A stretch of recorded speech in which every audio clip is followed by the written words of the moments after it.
Hi everybody, I'm Rasmus Faber. I'm a producer, composer and the band leader of Platina Jazz. How did you get into the anime field? So 10 years ago we started Platina Jazz, and around that same time I also was asked to produce and write a song featuring Megumi Nakajima called Try Unite, the opening theme for the anime Rinne no Lagrange. And I had been DJing in Japan for a couple of years and gradually started moving closer and closer to the anime field. And then when we decided to start Platina Jazz, we opened up a lot of connections with anime companies and started to look more into that.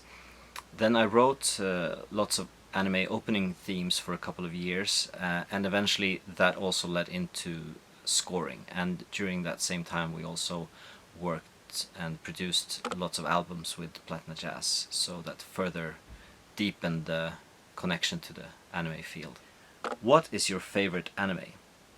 So I haven't watched a lot of anime, but I mean, at least not compared to someone who's really into it, but I have watched a few, and I tend to really like the ones that are a bit more unusual. So I like one called Usagi Drop, which is a slice of life anime about an unusual family relationship. I like two animes, one called Fantastic Children and one called Noain. They're both kind of mystical and a bit unusual in their style. But then I also like some of the blockbuster ones, like I loved Macross Frontier when that came out, and recently I really been enjoying Attack on Titan, which I guess is the biggest anime right now, and also Vinland Saga, which is an anime about Vikings, which speaks to my Scandinavian heritage. Who are your favorite anime song composers? So I listen to a lot of anime music for kind of studying purposes, watching different animes and checking out the music, and I fall in love with a lot of different songs by a lot of different composers. I would say I really like sort of the classic ones that everyone likes, I guess. Yo Hisaishi, Yoko Kanno, Richie Sakamoto, if he can be considered an anime composer. He did write some music for anime at least.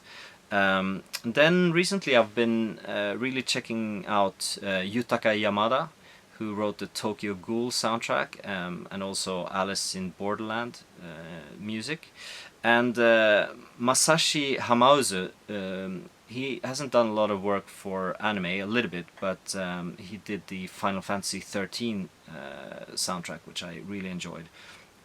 So those are just a few. I mean, there's so many good composers. A special shout out also to a composer I really love, who's also a friend of mine, Mina Kubota, who wrote for Aria, among other things. Who is your favorite anime song singer? So, I mean, the name that immediately comes to mind is Megumi Nakajima, who, I mean, she really was my favorite anime song singer from even before I got the chance to work with her, and now I've worked with her on several occasions, and I just love her voice. I say that a lot, and it's still true. I mean, her voice has a special place in my heart. And then there's so many good ones, but of course also Maya Sakamoto is also someone who I worked with, and whose voice and just general personality is just absolutely beautiful. So those are probably the main ones, and those I've worked with mostly. But of course I have a deep love and respect also for all the singers that I've worked with, and many others apart from that. Who is your favorite anime voice, if any? I guess this question is different than favorite anime song singer, which was the previous question. I suppose this is about anime voice actors. I have to say I'm not really up to speed on the names of the anime voice actors, but I have noticed though that I think that the voice actors are just extremely good. I mean, watching anime in Japanese, I think is kind of, for me it's kind of mandatory to watch it with the original voice and just the subtitles, because the expression of emotion is quite stunning sometimes. I mean, I mean, it's really an art form that has, I feel that it must have, yeah, it's really developed in Japan, and there's so much emotion packed into the performance of these actors, so that I'm actually, I'm a bit embarrassed to say I don't know any names at all, even though I actually admire a lot of the performances, especially when sort of emotions run high. That's, they impart so much realism into the animes. It's quite amazing. Platina Jazz has covered many songs from Macross. Any thoughts on the anime? So yeah, the Macross franchise. I mean, there are a lot of series and movies involved in that franchise. Something. Well, I've always liked it personally. One of the first animes that I watched as a kid was Macross 2, which I think had quite an impact on me. I probably watched it dubbed to Swedish at that time, because I think I was very young. Later on, I watched Macross Plus with the beautiful score by Yoko Kanno, which also had a pretty big impact on me. There were some songs there that still remain some of my favorite songs to this day. And then, of course, Macross Frontier with Megumi Nakajima singing a lot of the songs, which also really got me hooked on even more of Yoko Kanno's music and Megumi's voice.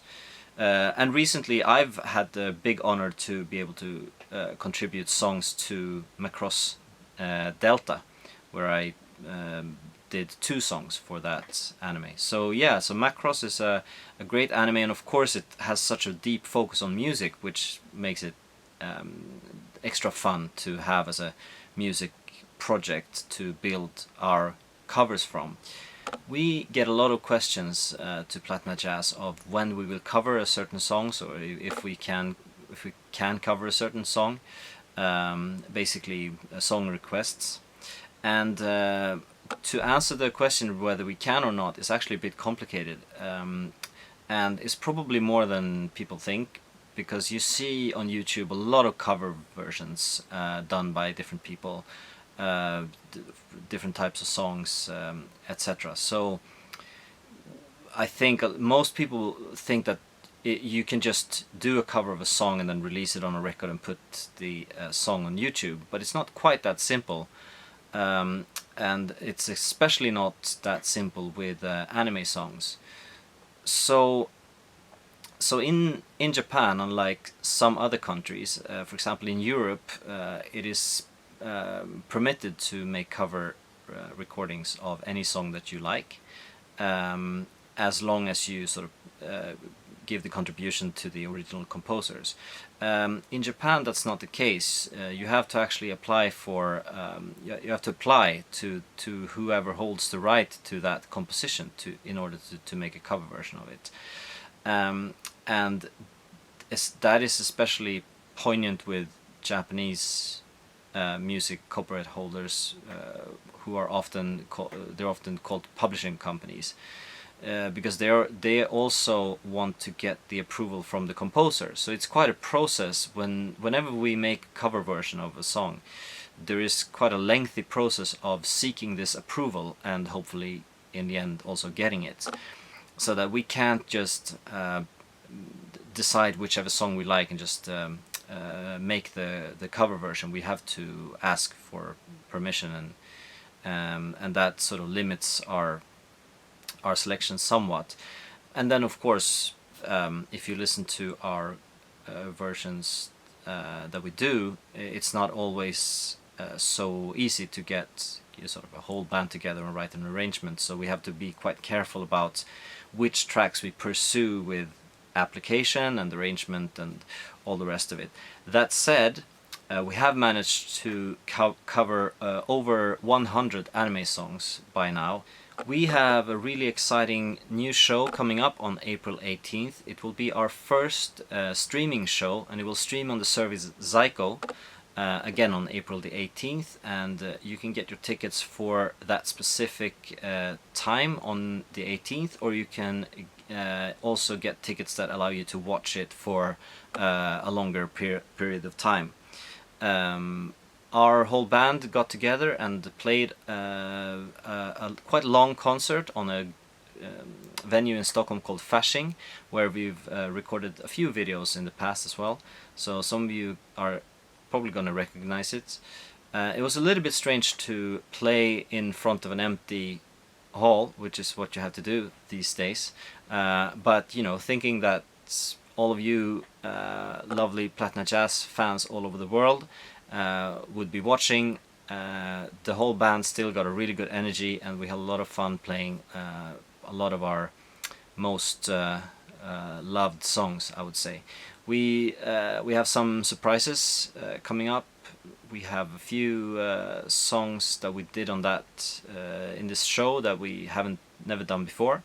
So yeah, there's some surprises, and then also some comforting classic moments, and I really hope you will enjoy it. Check it out once again on Zyko. There are links in our social media bios and other places. On April 18th, that's a premiere, and then depending on what kind of ticket you get, you can watch it on that date or with some more duration. And I think there's also going to be some merch available, so some products, at least for whoever's viewing in Japan. But go into the Zyko site, check it out, and hope you enjoyed the show.